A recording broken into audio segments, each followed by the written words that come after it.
is being alone a muscle that we have to exercise? And if it is, does that mean that the more that we exercise that muscle of being alone, the more used to solitude we are, the better we get at solitude, if you like, and the stronger we are as people as a result?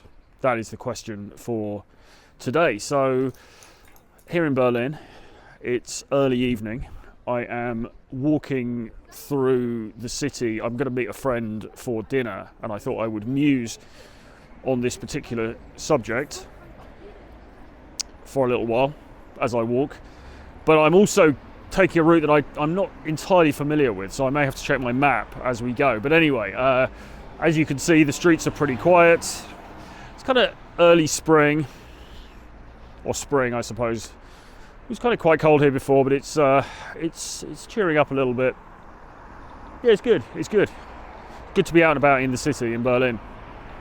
So I just had coffee with a woman that I'm friends with, or who is a friend of a friend, really, of somebody that I know. And we met up briefly just to have a quick coffee and have a chat. And it was an interesting conversation. And it put me in mind of this topic that I've been keen to make a video on, really, which is about solitude, because this is a woman who is somewhat older than me, probably in her 50s, I would say, somewhere in her 50s, professional dancer, choreographer, former dancer, works in theatre, works in putting on dance productions, ballet productions internationally. Really interesting life.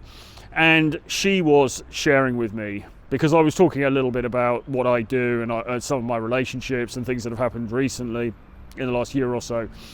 And she was sharing with me that she never wanted children, which is relatively unusual, I suppose you could say, for a woman. She said that she always knew that she didn't want children. She was always very upfront with her, the guys that she was seeing about that fact.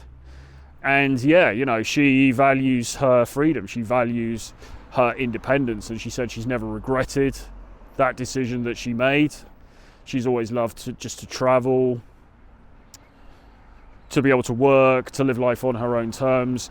And the conversation really came round to this whole issue of being able to be all right by yourself. And it seemed to me that she is clearly somebody who has, I wouldn't say mastered it, because I don't know if you can ever really master something like that, but she's clearly somebody who is, comfortable being single, being solo, comfortable not being in some kind of relationship that would be constraining. She was talking about how, and I agree with her on this, she was talking about how she hates the idea of having to check in with somebody the whole time, You know that thing when you're in a relationship, you have a girlfriend, and it's almost like you have to check in with them. What are you doing tonight? Where are you? Why did you not get home until 11 o'clock at night? Where were you on Thursday? What are you doing next Tuesday? All that kind of thing. That sort of need, that requirement that seems to fall into place in relationships, or many relationships, that you need to check in. It's almost like having a teacher or a boss, and you've got to tell them what you're doing the whole time. And she said she hated that. She hated the idea of that. And she was just talking about the real value that there is in being on your own, having that freedom, having that autonomy, and basically just being able to do your own thing. And I was saying to her, well, yeah, I think that finally, after many years sort of walking the treadmill of different relationships and things, I said, I finally feel like I'm starting to really appreciate that for myself. And she was saying that if she was going to bring somebody new into her life, she said, yeah, you know, I see guys from time to time, but she said to bring somebody else into my life, particularly as a serious thing, they would really have to be a complement to my life, and they would have to fit in with whatever it is that I am doing, you know. In other words, she wouldn't compromise herself anymore. Just to be in a relationship, just to have a guy around. And that's exactly how I feel now about dating women. But it put me in mind of, I got an email from a guy who watches the videos, sent me a really nice email, quite a long, detailed message. And he was talking about, I wonder where we're going now. He was talking about, well, a number of different topics, but one of the topics, just got to work out which route we're taking down here, I think. One of the things he was talking about was solitude and being single, being on your own, and he was making the point that he and his brother had decided that they were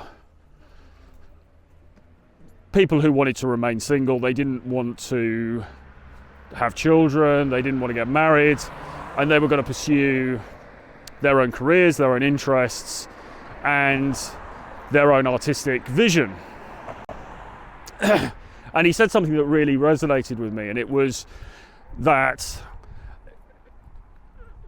being solitary and being comfortable with solitude is a bit like going to the gym.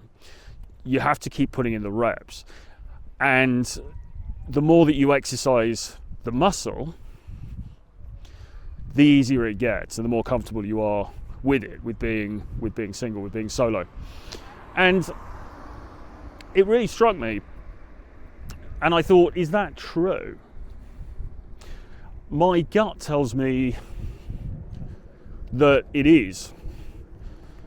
My instinct tells me that actually he's right, that it is true, that actually this is something that you need to not work on, that would be the wrong thing to say, but the more that you practice the art of solitude, the more comfortable you get with it, and the more that you start to value it. And I would say that certainly seems to be the case. I think it's the case for me, because I have been not in a relationship for over a year now, and I've been pretty much, I mean, obviously I've seen people in that period, and been traveling, been spending time with friends and all that kind of thing, but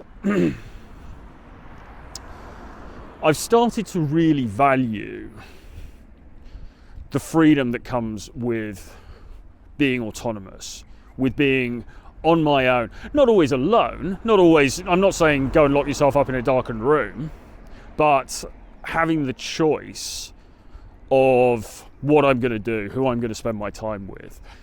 And just check really having that choice, having that autonomy. And once you start to get a taste for it, it becomes very hard to let go of it, I would say. It becomes not addictive, that's the wrong way of looking at it, but it becomes something that is important to you, and which you recognize you don't want to just easily give up. It's a good, cool looking cafe here. You realize that you don't want to just easily give it up, easily hand it over, just for the sake of having sex with somebody, just for the sake of, you know, a bit of comfort, a bit of company or whatever. You start to realize, well, actually, hang on a minute, this thing that I've built up, and the thing that you've built up, this solitude that you've become comfortable with, is ultimately yourself. You know, you have come to meet yourself. You've come to form a relationship with yourself, and as you continue, that becomes more and more important to you, and it's not something that you want to just hand over to somebody. And I think that that's really what this woman that I was talking to, there's banging tunes going on here. I think that's really what this woman that I was talking to today was talking about. She had reached a point whereby the tipping point had been reached. So now she came to value her own solitude, her own autonomy, her own freedom to do what the hell she wants to do. She'd come to value that more than any sort of potential relationship or romantic intrigue or whatever. And I think that I am at that tipping point myself now, and that coupled with what I was talking about in another video, which is the way that dating and dates and things becomes more irksome as you sort of get older.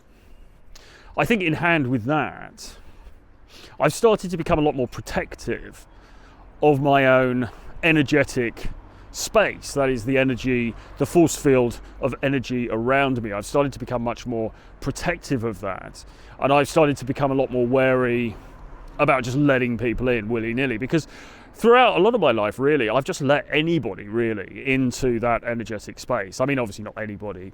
I mean, people that I've been attracted to, people that I've had a bond with, but I've just allowed them to come in and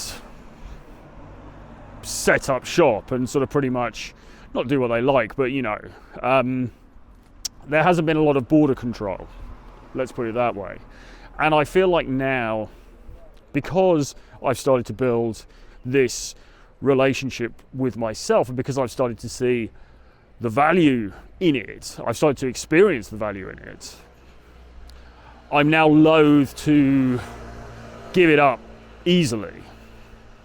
And maybe the balance can start to swing the other way. Maybe you get to a point where you become avoidant, which means that you actively avoid intimacy, you actively avoid relationships with other people. And there's always a pendulum with these things, There's always a pendulum, and it can swing too far one way and it can swing too far the other way, and you don't want it to swing too far the other way either. But there is no doubt that being comfortable with being on your own, and this woman said to me as well, what is the problem with being on your own if you have a good relationship with yourself? If you've got a good relationship with yourself, then being on your own is great company. And it makes sense, right? It makes sense. What is the problem? If you like yourself, God, it's so cheesy, isn't it? If you learn to love yourself, what is the problem with being on your own, okay? But as I was going to say, there's no doubt that the ability to relish one's own solitude is a superpower, really, because you can just get so much done. And as I'm discovering with my work and my creative process and with my, personal life, you start to get to know yourself and you start to be able to articulate yourself much more effectively. And there is something just very, very valuable. That relationship with oneself, I think it can't be overstated how important that is. And I think it's something that I've neglected for a lot of my life, doing all the dating stuff and all the rest of it, which, make no mistake, has been a lot of fun. And I've met some great people along the way. But maybe I haven't met myself. It's so cheesy. But you know what I'm saying. And I think that's an important thing to do. God, I hope that rant made some sense. Maybe you identify with this, maybe you know what I'm talking about. If you do, leave a comment in the comment box below. If you don't, leave a comment in the comment section below and tell me what a crazy nutter I am. do give us a like as well. Really helps with the algo. Let's try and work out where we're going now. Down here, I think. Yeah, really helps out with the algorithm.